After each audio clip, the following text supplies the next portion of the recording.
Remal తుఫాన్ పశ్చిమ బెంగాల్ బంగ్లాదేశ్ల మధ్య తీరం దాటింది. అతి వేగంతో ఈదురుగాలులు వీచాయి. రెమాల్ తుఫాన్ ప్రస్తుతం ఉత్తర దిశగా వేగంగా కదులుతోంది. ఈశాన్య దిశలో రెమాల్ తుఫాన్ బలహీనపడే అవకాశం ఉందని వాతావరణ శాఖ తెలిపింది. తుఫాన్ సందర్భంగా మత్స్యకారులు వేటకు వెళ్లకూడదని వాతావరణ శాఖ అధికారులు హెచ్చరించారు.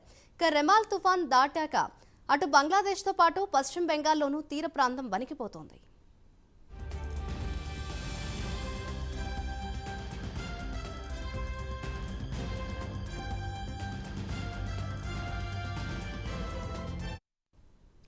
తుఫాన్ కారణంగా ఉత్తర ఒడిశా, బెంగాల్, ఈశాన్య రాష్ట్రాలలో భారీ వర్షాలు కురుస్తున్నాయి.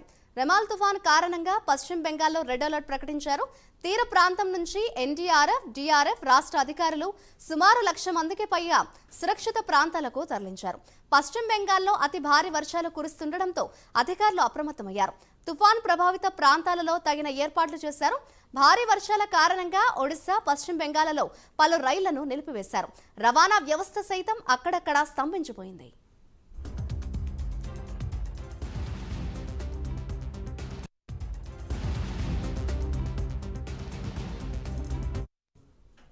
రెమాల్ తుఫాన్ ప్రభావంతో ఏపీ, తెలంగాణలో వర్షాలు కురిశాయి.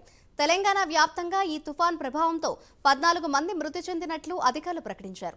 ఇవాళ కూడా తుఫాన్ ప్రభావం ఉండటంతో అధికారులు అప్రమత్తమయ్యారు. తెలుగు రాష్ట్రాలకు పశ్చిమ దిశ నుంచి ఈదురుగాలులు వీస్తున్నాయి. ఈ ప్రభావంతో తెలుగు రాష్ట్రాలలో భారీ చెట్లు నేలకూలాయి. ఏపీలో తీరం వెంబడి అలలు ఎగిసిపడుతుండటంతో వాహనదారులు ఇబ్బందులు పడుతున్నారు.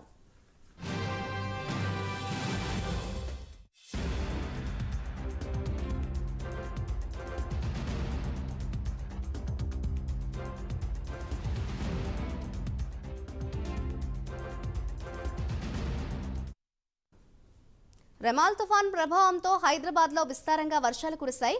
భారీ ఈదురుగాలుల వల్ల పలు చోట్ల భారీ వృక్షాలు నేలకూలాయి. హయత్ నగర్ డిపోలో ఆర్టీసీ బస్సుపై చెట్టు కూలింది. ప్రయాణికులు లేకపోవడంతో ప్రాణాపాయం తప్పింది.